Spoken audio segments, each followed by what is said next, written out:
Good morning. This is Dr. Matthew Dunn, host of The Future of Email. My guest today, easily the best dressed guest we have ever had on The Future of Email, is Cloé Love, calling from New York. Brooklyn, New York. Brooklyn, Yes. Brooklyn, New York. Cloé, welcome. I am so delighted and excited to get a chance to talk with you and quiz you on how the heck you juggle all the things you juggle. That's a good question. My response is usually by prayer, by the Mhm. grace of God, and Yeah, and yeah. focus on passion. I really do feel like passion plays a big role in it because it sets off those endorphins and gives you that adrenaline that you need. Mhm. Um, so I feel like passion, just the love for what you do Mhm. and what you receive from people who get to, experience what you're passionate about. I think if we tried to do the short version of the things that you're involved in, we'd still run out of the hour. But CEO, influencer, uh, brand expert, heavy hand in music business, and a mom, not least of things, speaker, and I think you run a mastermind as well. Yes, I do. So Yes. how do you describe your business activities, at least in the time of a reasonably long elevator ride? So in a nutshell, when I first started business, there were so many things I wanted to do. Mhm. And I kept getting like PR people or trying to work with people who were like, it's all over the place. We just need you to focus on one thing. And I had to learn how to make the one thing the umbrella, but the other things I do, the distribution of the umbrella. So with that being said, I focus on success coaching. How Okay. I do that, I work in the music industry. I come from a long line of musicians, being related to James Brown. My father was a musician, still is. I'm married to a musician. My husband is one of the producers, signed to my production company and songwriters. He's also my partner. So I learned a lot in business, Mhm. financing, and leveraging collateral through the music industry because I wasn't a songwriter per se. I did write some songs here and there, but I was more on the business focus on it. And then when I understood that a lot of record deals were just high interest loans, I was able to take that to any business, like understanding leveraging business credit, the foundations of what makes a good business, building a brand. And it just allowed me to really expand my wings to other industries, but also become a consultant because one of the things I mention sometimes, but I have ADHD. So my brain is moving like really fast, a lot of thoughts, a lot of ideas. And one of the things that a lot of people with ADHD do is we start a lot of businesses. We start a lot of things. But what I had to learn was that there's a space for that as a consultant, where all the ideas don't have to be mine. They can be ideas that I help other people flesh out. And that Okay. way I'm able to use my superpower for other people as well, in an efficient way. So that's that. I think that's the best way to do it all is to understand what's for you and to understand what's for someone else, and understand what your overall goal is. And everything that you do under it are just distribution Mhm. streams of the overall goal. Like Warren Buffett said it best. You're gonna go broke with one stream of income. So, I listened. I listened. That goes down the drain. There goes the neighborhood. So I listened. Yeah. Let's roll through some of those wonderful subject headings that you just threw out, starting with one of my favorites, music. Also musician, family Oh, musicians. Yeah, yes. what do you Oldest son. play? Well, singer and a pianist. Oh, my dad Yeah. plays the piano as Does he? well, Yeah. and he's What? a singer as well.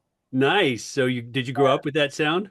Absolutely. I grew up in the studios right in Manhattan on 34th Street. Oh, Yeah. how cool. I I grew up in tiny town, but as I've teased my mom, my older sister and I were science experiments. She went to the effort of playing records pretty much every waking hour when we were kids, which in the days of LPs was a Yeah. not trivial undertaking, and well, ended up with musicians. Yeah, that's Uh, it is an interesting, odd, not always pretty business, isn't it? Music. yeah. Yeah. I Yeah. love the way you said it. Record deal is high interest loan. High interest loan, right? It's So like once you see it, you can't unsee it. You know, once you understand it, you can't ununderstand it. yeah, yeah, and That's yet people keep, running and trying to scale that wall, particularly youth. I think that yeah, it's fair, yeah, right? It's like, oh, I want to be like, okay, by all means, go for it. I got to tell yeah. you, that is a tough way to make a living, young person. Yeah, it is a tough way. Well, what it is the lack of resources is why Yeah, most people, even though they get this deal where it's like they take 85% on when you look at the back and you're going home with 15%. But focusing on young people who or even older people who don't have much, yeah, I mean, 15% of $10 million to someone is like better than where I'm at right now. So it still looks like a good deal for them when they break it down yeah, until yeah, they realize how much of their all they're giving to give away 85%. And that's where we start to see like the public bitterness, or we start to see the disconnect between the excitement in the beginning and now it's like, a slave contract, if you will, where a lot of artists have yes, literally referred to it in that way. yes, But I guess if we understand it from both sides, from the business aspect, it's like I put you in this position, so everything that you're getting is because of my network and because of my resources that you wouldn't have been able to do, maybe not without me. So it's like a give take, but there's usually a good medium if you get to an artist who already made some kind of buzz for themselves, right? Like they already got a name out there, so you can argue for masters, you can argue for better percentages, you yeah, can argue I'm doing great independently. So yeah, why do I need to sign to you, yeah, right? yeah, yeah. So I always urge people try to make a name for yourself, make a brand. That's all branding, whether it's music or business. That's why I take it everywhere. It's the same foundation. Create a Yeah, brand for yourself. yeah. I actually spent some time in the edge of the music business as a technologist, and we'll come back to why that matters. But Mhm. here's a maybe a pointed question to throw at you. If we put you in charge of the universe for a day and you could restructure the music business, would you? Absolutely. I would absolutely restructure the music business. How would you change it? So there's so many things that I don't agree with.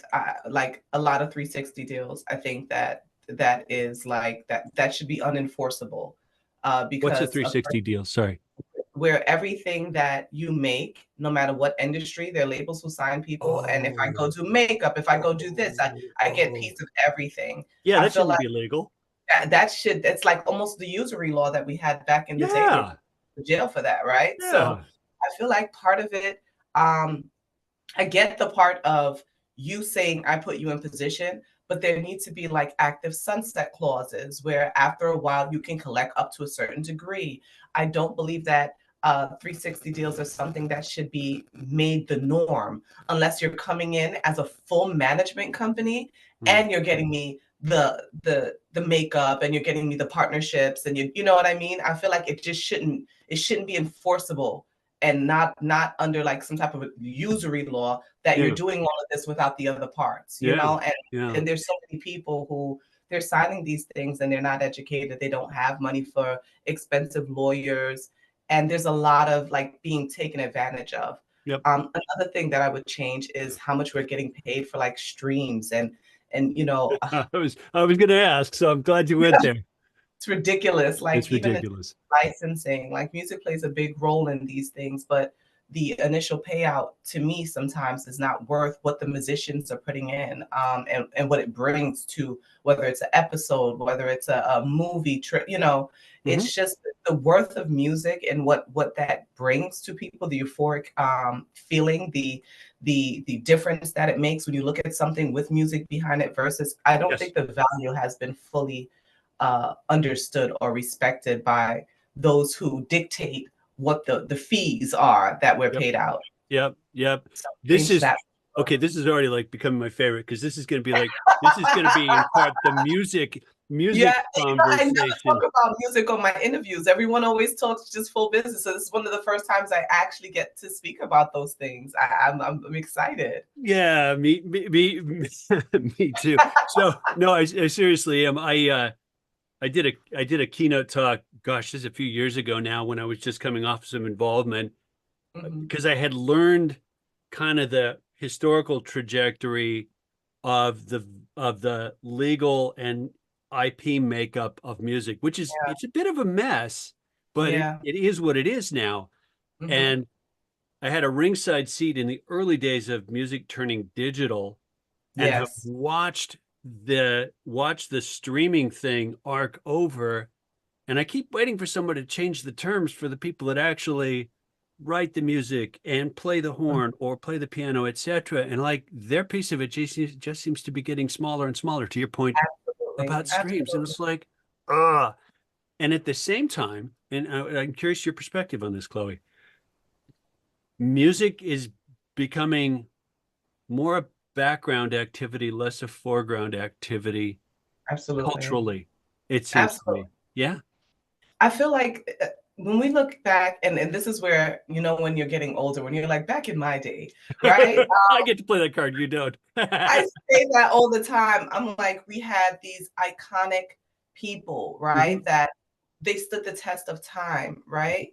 We had the Whitney Houstons, we had the Yeah. Celine Dion's, we Yeah. had these iconic people from every genre, Aerosmith. Like we had these iconic people that were so front forward to us with everything, with like the fashion, the influence, and we didn't see a lot of the mess because the internet Sure. wasn't Sure. it wasn't as prominent then. So we didn't get to see a lot. And like, we didn't have TMZ and all these people who would stalk them to that degree, but we didn't see a lot of the mess. So it positioned them in almost like walking gods on earth, right? Yeah. Yeah. And I Yeah. feel like what happened is when we removed that piece of putting them up here, it allowed so many people to kind of flood through, like anybody can do it. And it's a good thing that anyone with talent can do it, but it makes music something that is like now so accessible.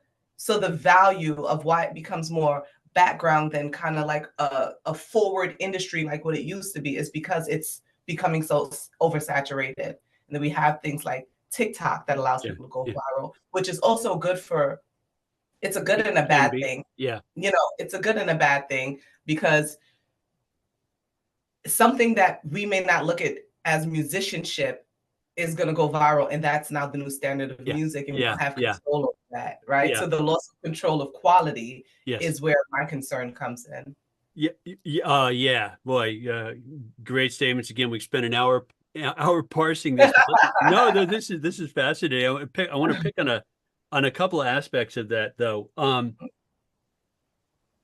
I agree with your observation that we used to have the sort of shared figures, Whitney Houston, Celine, et cetera, et cetera. And we also had culturally for a relatively short span of time, about a century, actually, if you look at it accurately, there was this shared experience thing that was in some ways a cultural bond. I'm older than you, and there are Mhm. songs I can hum that anybody within a certain bracket will hum along. They'll know the song. And I find myself wondering if a 15-year-old today has songs in common with many other 15-year-olds. Like there was that emotional bonding Yeah, thing where he's like, oh, yeah, we both love yeah, this song. yeah. That's Like we great. all loved Michael Jackson. We Yeah. all loved Phil Collins. Yeah. We all Yeah. loved. Yeah. I know exactly what you mean, and Yeah. not just culturally, but also culturally race, but also age, right? So Yeah. my mom Yes. and Yes. I would Yes. have the same experience authentically. Yeah. So, she can be singing Isley Brothers and I could be singing Isley Brothers, even though the Isley Brothers withstood a long period of time, R&B in my time and her time, but Yeah. we're enjoying it through the whole duration Yeah. from age difference, right? Yeah. So that I agree with. The removal of that Mm. is where I feel the We've difference lost something. culturally. Yeah, culturally we lost, and I wonder who would be the last person that You know who is maybe. the last person? We're going to end up talking about her. Like, I'm not necessarily a fan, and it's not because I'm not a fan. It's just my music interests are diverse. Mhm, I'm fascinated and impressed as heck with what Taylor Swift is doing. mhm. Like, like she's got a whole lot of people listening Yeah, to her she music, does. and that's wonderful. Yeah, it is wonderful. Yeah, So I was yeah, waiting for that reaction. the thing is, so when we think and this is no disrespect to Taylor. I love anyone who's doing something great. But when Yeah. we talk musicianship, right? Yes. Um, and we go that route, like Katy Perry came in and did her thing culturally. Pink is the standard. Like if we want to talk about people having this experience, you're screaming most girls and you're screaming just like a pill at the same level, black, white, young, old. We loved Pink. Pink was that great, I feel like, translusive brand that allowed people of so many diversities to Yeah. come Yeah. together Yeah. and Yeah. still love, you Yeah. know, when I Taylor remember Swift when, less so. yeah, well, and the thing is, and it's sad to say, even though I'm in music, I know a few of her songs, but I don't know like the Taylor Swift brand to that degree. Yeah. And Yeah. I Me feel like neither. even when I saw like Kanye came up and she got the award, I remember thinking, I was like, who is that won the award? I Yeah. remember feeling that. And and another person like Michael Bublé, he said that a lot. Like he won all these awards, but people wouldn't know who he was. And when he said that, I was like, absolutely, who is this guy saying this, that he won all these awards? And I've never heard a song from him. And he Yeah. knew that about his brand, which was Yeah. so funny.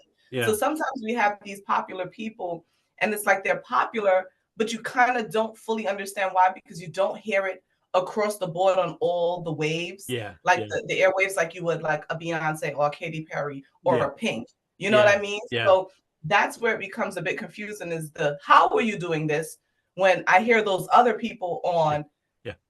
niche stations, no matter what the niche is, but I'm not hearing you over here, but yet Yeah. you're still Yeah. dominating these numbers. But Gaga is but another one who yeah, trans I was gonna say that Gaga. I'm love immensely Gaga. impressed by her. But put on your brand and business hat. We're not going to Mhm. abandon the music conversation. Put that on for a Yes, second. yes. I'm thinking Still, that it still plays a role in music, of course. I'm thinking the young Miss Swift is extremely good at the business side of her business. Or her Brilliant, team is. brilliant at it. Or her team is. Yeah, or her team is. But like she's the brand. I know she works really, really hard at what she does. And I'm Yeah. like, okay, if that's working, like if she's extremely good at finding, tending, growing the right niches, maybe Mhm. that's how things work now But more. when you think of it, what are those right niches for Taylor? Like we know she does that a certain type of music, but outside of that, personality wise, like let's compare her Ooh, to a bad girl Riri. That's a brand, right? yeah. So everything Rihanna puts out, makeup, Fenty, outside of music, because she's built such a strong brand, we're Hmm. gonna eat it up. Hmm. I feel like there's that disconnect with Taylor where we hear like, oh, she's nice girl. It gives like all American girl, anyone can kind of be this great. She Yeah. gives that brand, Yeah. but it's like, what else? Like, what is the thing that allows me to see me through Taylor? Yeah. That defies race, because I saw me through Pink. You understand Yeah. what I'm saying? Yeah. So Yeah. when you're able to create that kind of brand, that's how you transcend Yeah. and diversify your Yeah. markets. And Yeah. that's how there's some people who are great in music. They have huge names, but when they try to go to put out products, the products don't do well. That's true. And that's because there's a disconnect between the actual personal brand and the audience. They may love your musicianship, Yeah. they may love your performance, but the personal brand has not been established for us to now love what you're merchandising outside of that. Right. Well, here I'll do a weird reach around just for fun. I'm a huge Keith Jarrett fan. Mm-hmm. The man doesn't care about personal brand, even though he's probably one of the Yeah. great musicians of the century. And I'm like, I'm really glad he focuses on the music part and doesn't want to yammer about himself or spin out this or whatever else. And I'm delighted that he shares his success in his recordings. We do have a compulsion to want people to branch into the kind of diversification Mm-hmm. off of that particular talent that may not be what some of them want to do. And I don't know that Yeah. that's true of Taylor Swift or Mm-hmm. not. Let me throw a different question at you because I've talked with my older son, who's a musician, about this. Um, I said, Hunter, I suspect we'll see fewer and fewer people who have actual competence at an instrument because there's no shortcut to learning the trumpet or the piano or the guitar. Well, like you actually can't do Cliff's Notes and be competent. You either sit down and practice and learn and have some talent, but Hmm. even if you have talent, you either practice or you don't get good at it. And we seem like such a short attention span, Yeah. jump from thing to thing culture now that I wonder if actual musicians like your father are going to be scarcer and scarcer. What do you They think? are, and that's the reality of it. And now we have things like AI moving in, making music. So they're writing songs, they're making production. Mm, And as a matter of fact, one of the publishers that we work with offered us, a six-figure deal to give up one of our catalogs to teach AI how to produce us. And we were like, no, thank you. bless What you. it does is what Yay. it does, but I'm not going to give you the algorithm to now be me, Yeah. because Yeah. that's what makes me me. Yeah. Um, Yeah. it doesn't mean that we won't utilize it for fun stuff for ourselves. It doesn't mean that we can't coexist. But to give you the algorithm to produce like my production company, Yeah. now that's just taking it a little too far. But when we have things like this, who has the ownership of that? Right? If I go into AI and I create a beat or I tell it to create something for me, do I have the ownership to now go copyright that?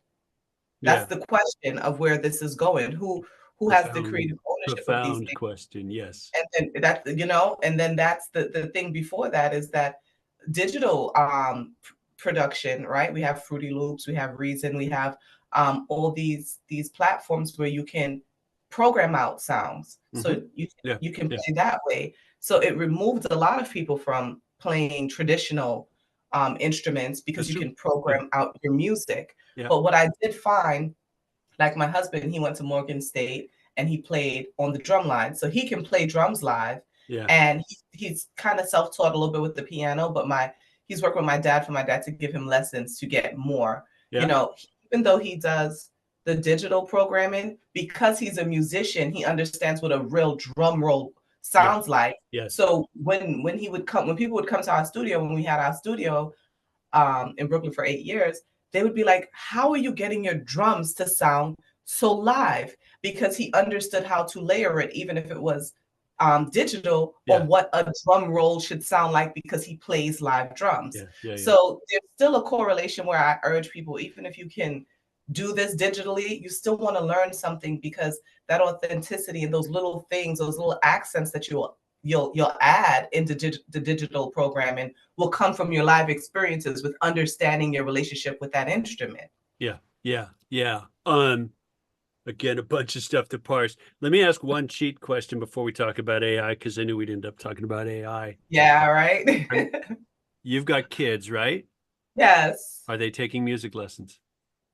No, well, my kids are so my daughter, I inherited a daughter through my marriage. She dances.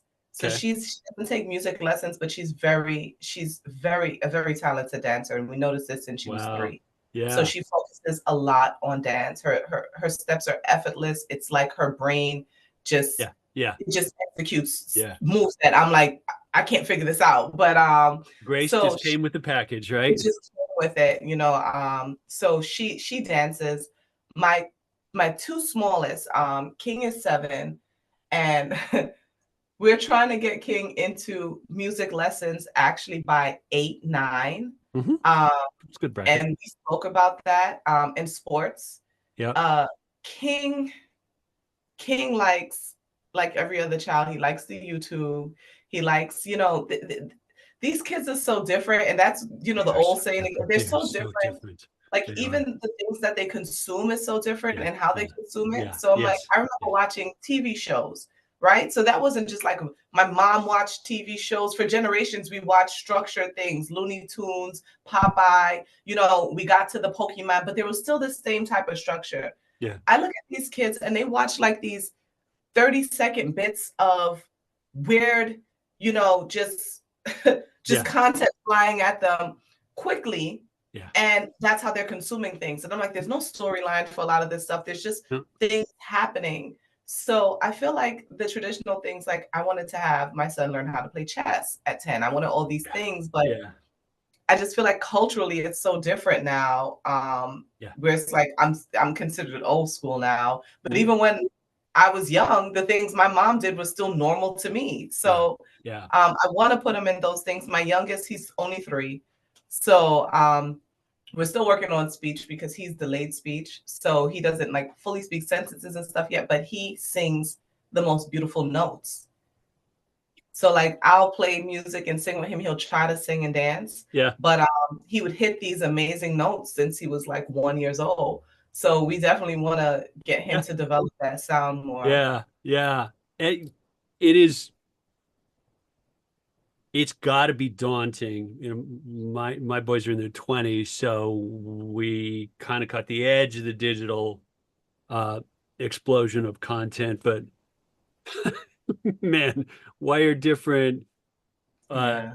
the load on them is different. The load on the decisions as a parent has to be fundamentally different. Yeah, I don't know how we'll sort that all out. Yeah, like back to your daughter for a sec. Like of all the arts, dance is the one of the ones that's just got to be getting its butt kicked because it's a live, humans only activity. You can't stick it in an AI and clone it, right?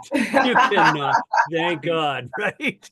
And you But have to be able to show up. You can't fake it either. no, no, no, no, no, no. No, I'll just show up and do the concert only. I don't think so, right? Right. You're gonna have to sweat for that one. And who knows, maybe dance will take off because of those inherent human qualities. But the business model for dance has to be a son of a gun these days. Like Yeah. really tough to keep it going. So hats off to the people that can't not do that, which seems to be Yeah. what's required of a dancer. Track back to AI for a second. I know we're going from dance to kids to AI because you touched That's on the it. conversation I love all over the place. I'm ready. Have you followed the New York Times led lawsuit against OpenAI? The New York Times said basically, we didn't say you could use our content for that. And the case is live right now. It hasn't been decided yet. No, I haven't followed that story, but I've been But seeing you a get the lot. gist of it, right? It's like when you got approached about turning loose your catalog. What's your thinking, at least at the moment, about that balancing act between turning loose of some control for the potential output versus saying no, you can't have it at all. So I think that there, with everything, there's balance, and there. So let's take it to music, right?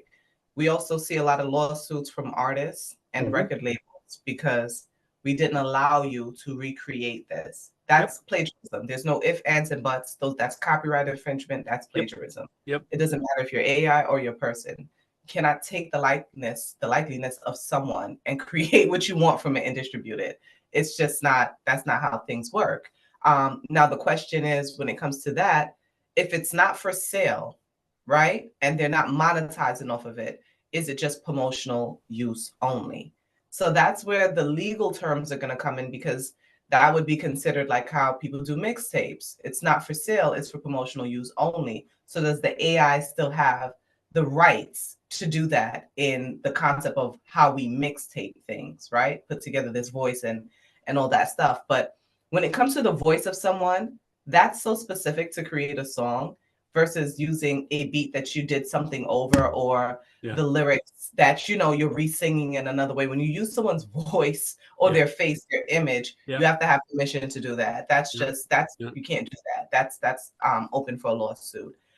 When it comes to content, public content, if the AI, like any person, is creating an original output, a thought from the public content, Yes, is citing where it comes from, then it's no different than when we do it MLA style, or when we do papers or we publish something and we sure. cite it. Cite your sources, sure. But if you're not citing your source and you're making it like you're creating this, then it is also plagiarism.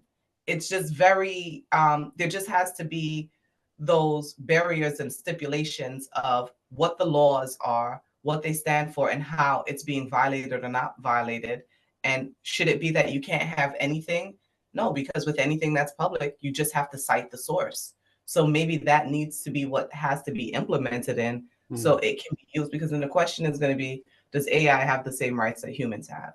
If I Right. can sign Yeah. an There you AI, go. Yeah. that's Yeah. what it comes down to, Yeah. That's Yeah. that, and that's a good question. One possible outcome I see in, let's call it a 5-year time span. This is a hypothetical, but I could see a great AI model redo where we end up, we as a nation, let's say, end up saying, you know what? Copyright holders get to say whether your machine can ingest their stuff or not. And if you don't have direct license permission to Yeah. suck it in, parse it, and make it part of your model, you don't get to use it. Public domain is public. Have that, Yes. but that means it's quite old Yeah, because of our current absolutely. copyright regime. But if you don't have permission from Chloe to use that article she wrote, you don't get to ingest it.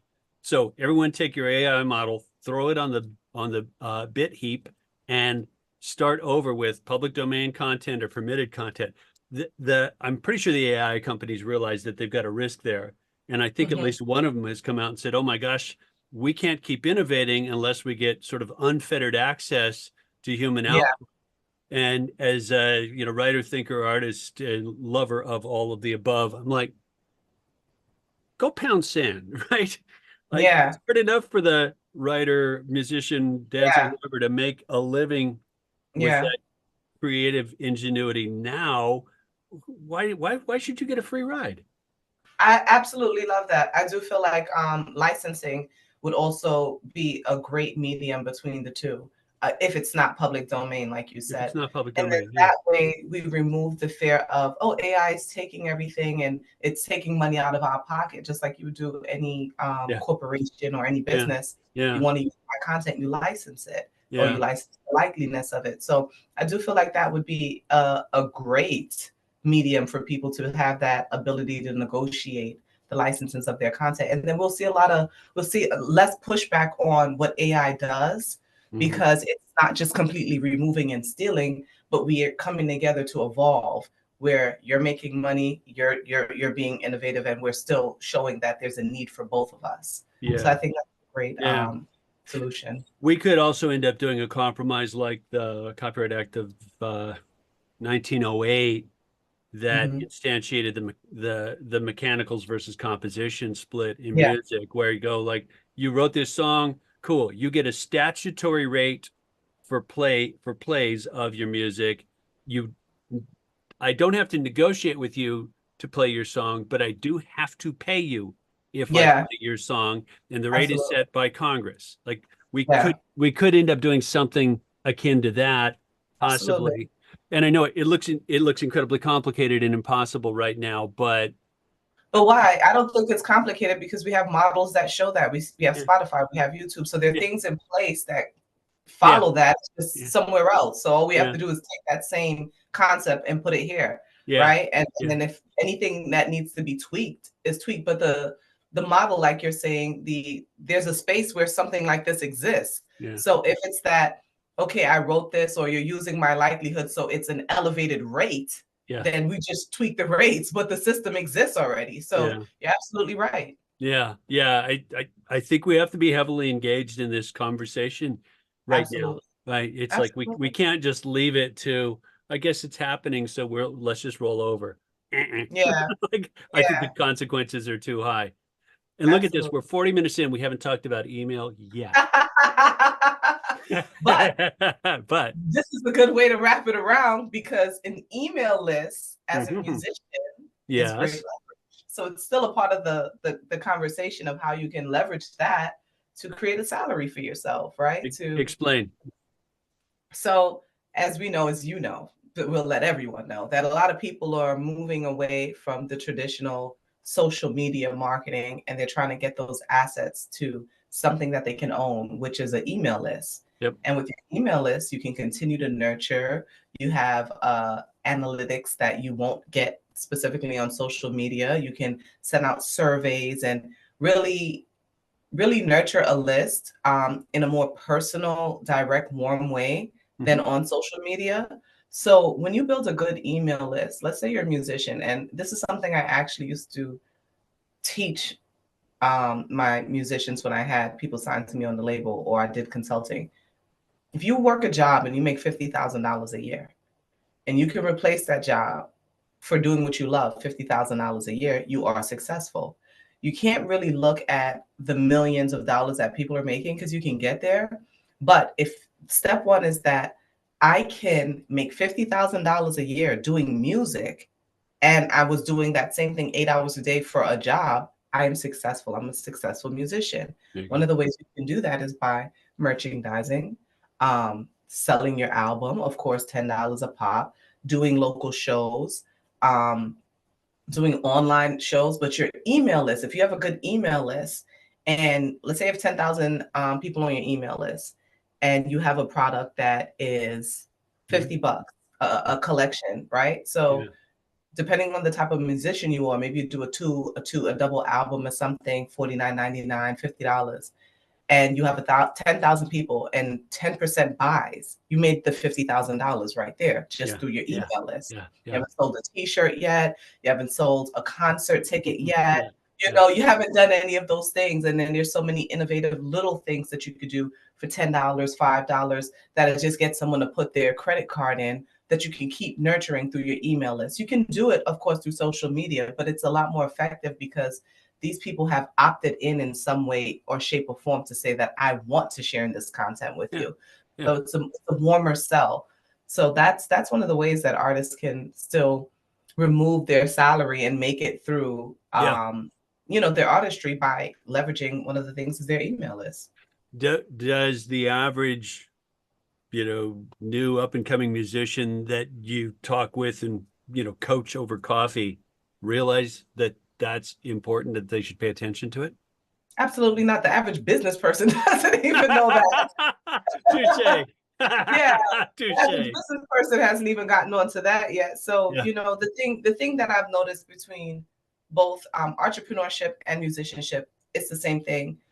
People who are driven by their passion and their talent of what they want to do are Hmm. driven just by that. It doesn't necessarily make them fundamental business people. Hmm. They just Yeah. have this Yeah. thing that they want to do that they're Yeah. really good at, Yeah. and it's a valuable thing most of Yep. the time, Yep. but the other structural parts, that's not what their forte is. Yeah. So we Yeah. see a lot of passionate entrepreneurs. I've met so many entrepreneurs that have made millions and still don't understand business credit. Like I've met so many people where when you meet them at that level, you just assume that they know all these things, and then you're like flabbergasted that they don't.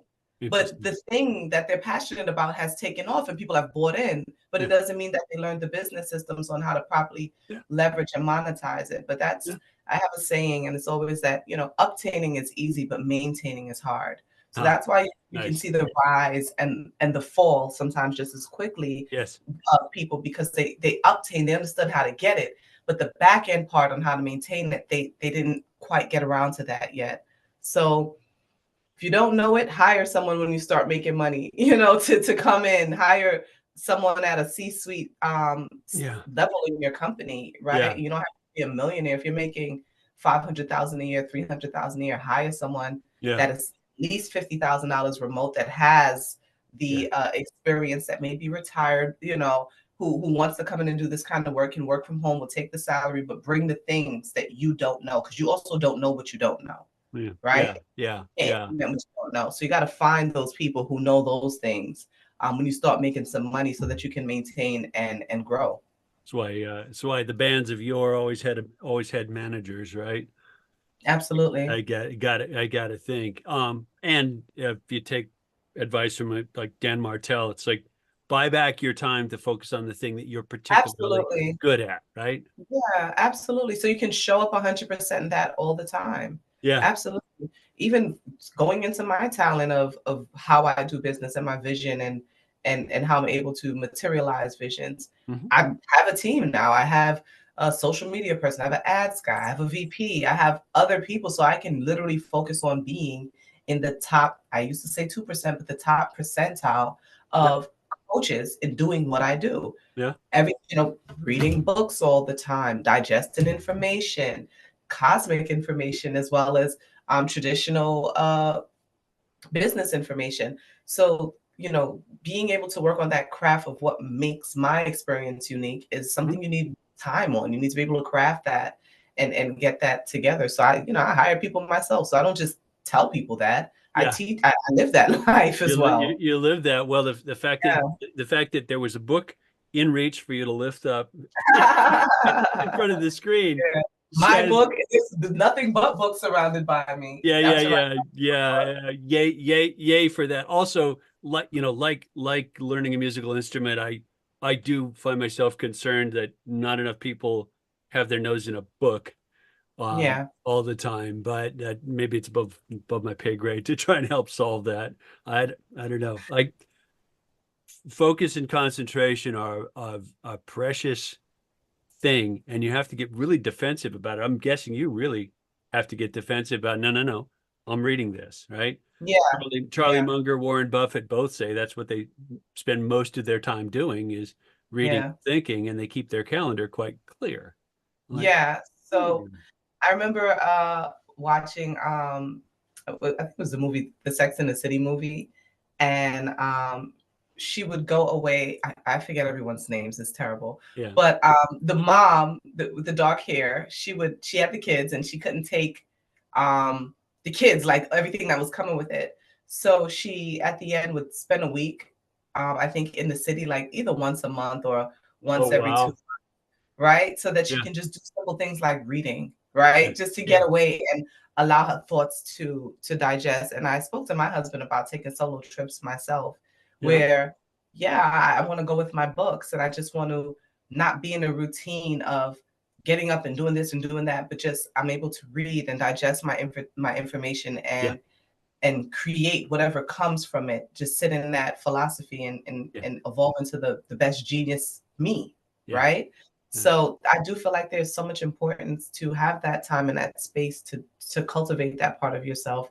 And not everything there's a different relationship when you read something on a page versus just looking at it on a screen. Yes. And your brain absorbs it different, your brain digests it different, and it triggers different things in your brain that's Yeah. happening Yeah. as well. So you want to read as much as you can. It's a lot harder for us, and I'm not going to say it was easy. I was not an avid reader growing up. I read because I had to in high school. I Yeah. read because I had to in college. I read because I had to in grad school. But now I read because I want to. Hmm. So that made it a lot easier for me because I'm like, no, I want to do this. I'm not forced to for a grade. I want to know what's in there. I want to read it and hear the voice in my head of how I'm narrating the story as well without someone else dictating it for me, what my original output is from it. So I enjoy. What's your balance, fiction, nonfiction these days? Um, I'm more nonfiction because I like to read things that I can put into action. Hmm. So I like to read things that give me like tangible skills. Hmm. So I'm more so nonfiction, but I am, a lot of people don't know, I am a movie buff. I love film and I love TV. I consume a lot of TV. And I was like, where do you have the time for it? I'm like, oh, my computer typing up Yeah. events, scripts, and I'm watching, Yeah. binge watching shows. So Yeah. in that, fiction is my jam. I love all things mysticals, vampires, fairies. I love everything that takes your imagination outside of Yeah. that. Yeah. So it's crazy. I don't read that stuff. I only read the things that give me actionable skills and like that I can just, but what I watch and what I enjoy Yeah. is the exact opposite. So it's it's it's that balance of That yeah, actually that makes wonderful sense, right? And we have the luxury of being able to choose, tee up, and watch that stuff. 10 years ago, that was hard. 20 years ago, like you really had to be kind of an avid film buff to have a yeah, decent picture and a decent library. You know, yeah. I mean, I remember going to video rental stores. Do you? Yes. Same. I used Do to my work. That was kids? my first No. job as a kid. Yeah. When I was about maybe 8 years old, I had a Yeah. little. I mean, he must have paid me like $2 a day or something like that. And I would go wipe down the video store boxes. It was an There older you go. man that I Wow. called my grandpa. Yeah. So he owned the video store on my block, and I would come in sometimes and like wipe all the dust and you know organize them, That's good rewind the enough. Yeah. tapes. Yes. People who Yes. didn't rewind, like So I remember that, and I would get free movies. He would give me free movies. So Oh, for giddy free, up. Yeah. yeah, right. So I always got to see all the new stuff, and I always got to like watch all these movies. My first little gig, even though it goes against child labor laws, it wasn't real work, but gave a little bit of responsibility, was in a movie store. So I wonder if Oh, that's really that's wonderful. That's yeah. wonderful. Yeah, I can see it. You know what I mean? It's like opening scene of your biopic would be that. Dusting off the boxes. Dusting on the boxes. Well, as we wrap up, where are you focusing most these days with the the business empire that is Chloe Love? So my main focus is leadership ascendant. And it's basically, I focus on those leaders who have impact driven foundations. Hmm. So I coach entrepreneurs on how to monetize off of their impact driven businesses. I closed a brick and mortar in March, so I really don't want to work with like brick and mortars and the leasing and all that stuff. And there's so much opportunity for service based Hmm. entrepreneurs. Hmm. So I work with people on how to authentically monetize on that and do anywhere from multi six figures to I have two seven-figure clients. So, Good for you. and oh, yeah, good for them too, right? Yeah, So yeah, no, that's I, great. and my focus is without burnout because I that's a big part of my story. My focus is without burnout. That Yeah. was a big part of my story. Leveraging things like business credit, the way that people don't understand. I worked with another coach who said she made 1.5 million and this that, and she thought that she had to wait 2 years to start using business credit. And I'm like, no, no, no.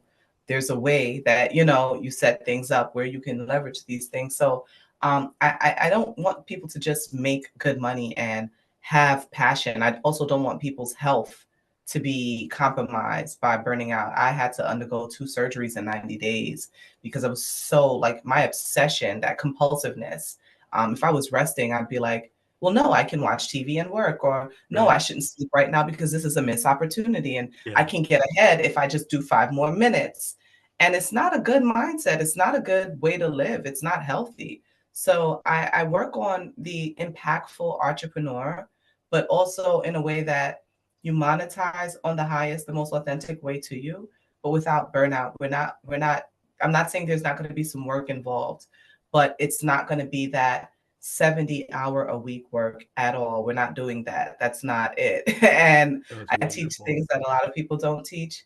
And I introduce practices, and I work with open-minded people. I specifically, no disrespect to anyone, but I don't specifically like to work with overly religious people Hmm. because there's so many like confines and boxes that they function in. So I like to work with people who are more like spiritual based and are open to the universe, and I believe in God. So you hear it in my conversation. So I really want to work with the clients that are going to get the most out of the teachings and the experiences that I have.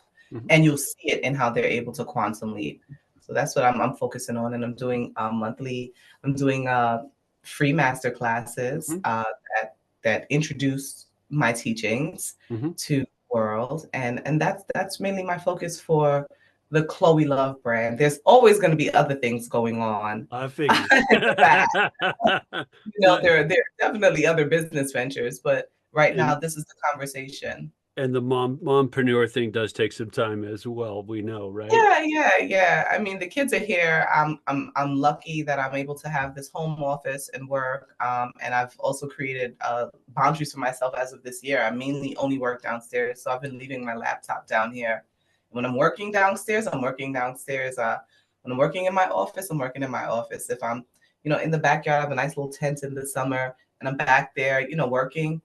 That's it. But once I leave this floor and I'm with my family, it has to be something that's like a deadline and I just have to get this stuff done. Yeah. But even then, I try to stay in my office Yeah. so that when I leave, I can just, pour into my kids and I Be don't have to, present. 1 second, mommy just has to finish this. Yeah. So I've been Yeah. consciously working on that separation. Oh, good for you. That's it. the work creeping into life thing is insidious, and it takes a really conscious, sometimes Yeah. physical barricade to go, no, Yeah. keep that there. Yeah. Otherwise it'll be 7 by 24, and that's not healthy. So hopefully someone listening to this says, "Ooh, masterclass. Ooh, coach, I want to talk Yeah. with her." Where do people come find you? Sure. My website is www.cloelove.com. So that's CLOELUV.com. Same thing on Instagram, same thing on LinkedIn, same thing on Facebook. So we're branded across the board. Look at Cloé you. Love. Love it. CLOELUV. See all the way. Well, Chloe, this has been a delight. Thank you so much for Yeah. making the time and calling in. I think we'll stop recording and finish our conversation. How's that? Yes.